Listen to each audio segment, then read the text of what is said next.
ہمارے ذہنوں میں جو معیارات بیٹھے ہوئے ہیں وہ کیا ہے؟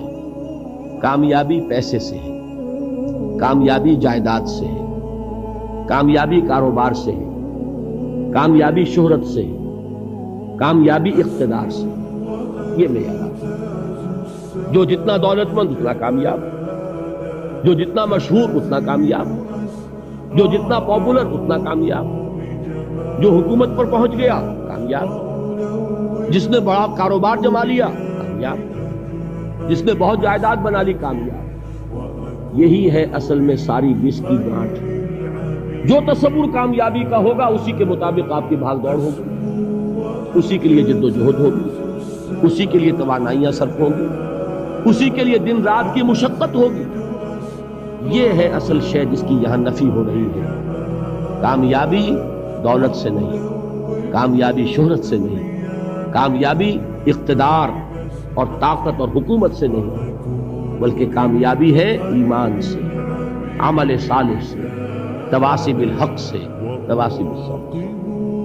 آپ غور کیجئے اس نقطہ نظر کا، اس ایٹیچیوڈ کا، یہ جو مینٹل ایٹیچیوڈ ہے، اس کا بدل جانا ہی انسانی شخصیت کے اندر انقلاب پر پڑتا ہے۔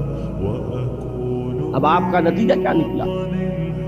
اگر تو دولت سے کامیابی ہوتی تو قارون بہت کامیاب ہوتا، اگر حکومت سے کامیابی ہوتی تو فرعون اور نمرود بہت کامیاب ہوتے۔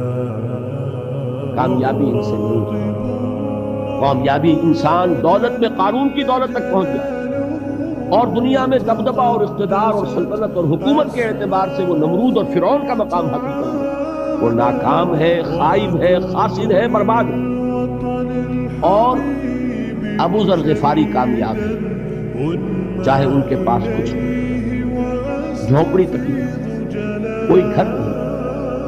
حضور نے فرمایا ہے اللہ کے کچھ بندے ایسے ہوتے ہیں جو کسی محفل میں جانا چاہیں تو انہیں اجازت نہ ملے، جو کہیں اگر رشتہ کرنا چاہیں کوئی ان سے رشتہ کرنے کو تیار نہیں، کہیں کوئی سفارش کرنا چاہے تو ان کی کوئی بات ہی نہ سنے۔ لیکن اللہ کے ہاں ان کا وہ مقام ہے کہ اگر بھولے سے بھی کسی بات پر قسم کھا بیٹھتے ہیں تو اللہ ان کی قسم کی لاج رکھتا ہے۔ یہ ہے فرق، یہ جان لیجیے اچھی طرح۔ اس بات کا مان لینا آسان، اس پر سبحان اللہ کہنا آسان، لیکن اس کے مطابق آپ کے اپنے ذہن کا بدل جانا بہت مشکل ہے۔ اس لیے کہ ہم متاثر ہوتے ہیں اپنے ماحول سے۔ وہ بڑا محل ہے، دیکھ کر ایک دفعہ جھجری آتی، وہ بڑی سی 20 فٹ لمبی کار سناٹے کے ساتھ آپ کے پاس سے گزر گئی۔ ایک دفعہ اعصاب کے اندر ارتعاش ہوتا، محسوس ہوتا ہے بڑے یہ نصیبے والے لوگ ہیں، بڑے خوش نصیب، بڑے کامیاب، حالانکہ کچھ معلوم نہیں کہ یہی سب سے بڑی بدنصیبی ہے۔ ہو سکتا ہے کہ یہی سب سے بڑی ناکامی ہے۔ اگر ذہنوں میں یہ بات بیٹھ جائے کامیابی کس شے سے، یہی وجہ دیکھیے قرآن مجید میں بارہا آپ دیکھیں اولئک ھم المفلحون، یہ ہے لوگ کامیاب ہیں۔ آج یہ آپ نے نماز میں وہ آیات سنی، یا ایھا الذین آمنوا ارکعوا واسجدوا واعبدوا ربکم وافعلوا الخیر لعلکم تفلحون۔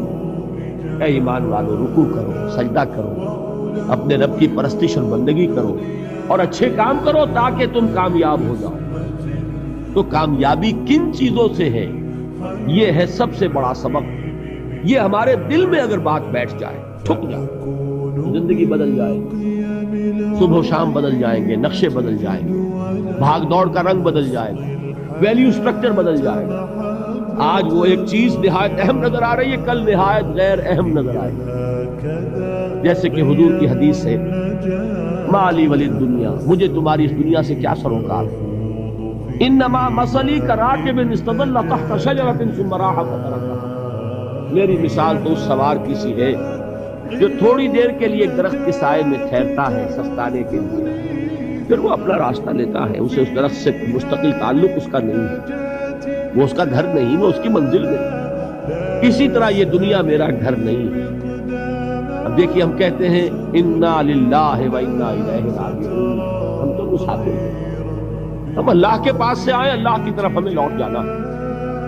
کن فی الدنیا کانک غریب و عابر سبیل، حضور فرماتے ہیں دنیا میں ایسے رہو جیسے کہ تم اجنبی ہو یا راہ چلتے مسافر. لیکن یہ طرز عمل کب ہوگا؟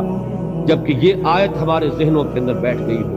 وَالْعَصْرِ إِنَّ الْإِنسَانَ لَفِي خُسْرٍ إِلَّا الَّذِينَ آمَنُوا وَعَمِلُوا الصَّالِحَاتِ وَتَوَاصَوْا بِالْحَقِّ وَتَوَاصَوْا بِالصَّبْرِ. یہ ہے اصل بات جو میں نے عرض کیا تھا کہ میں بتاؤں گا صحابہ کیوں ایک دوسرے کو یاد دلاتے.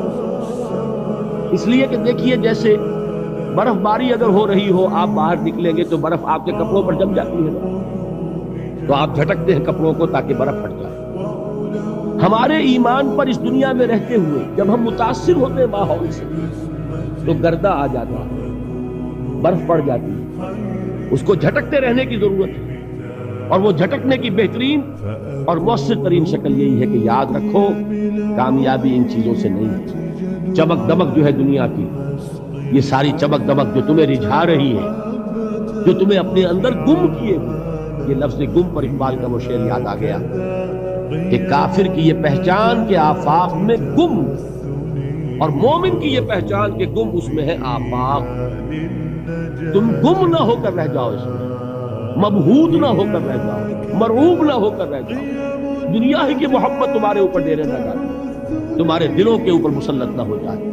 لہذا تازہ کرتے رہا کرو. والعصر ان الانسان لفی خسر الا الذین آمنوا وعملوا الصالحات وتواصوا بالحق وتواصوا بالصبر. پھر یاد کر لو، پھر تازہ کر لو اپنے اس یقین کو کہ کامیابی دولت سے نہیں، کامیابی ثروت سے نہیں، کامیابی اقتدار سے نہیں، کامیابی شہرت سے نہیں، کامیابی جائیداد سے نہیں، کامیابی ہے ایمان سے، کامیابی ہے عمل صالح سے، کامیابی ہے تواصی بالحق سے، کامیابی ہے تواصی بالصبر سے.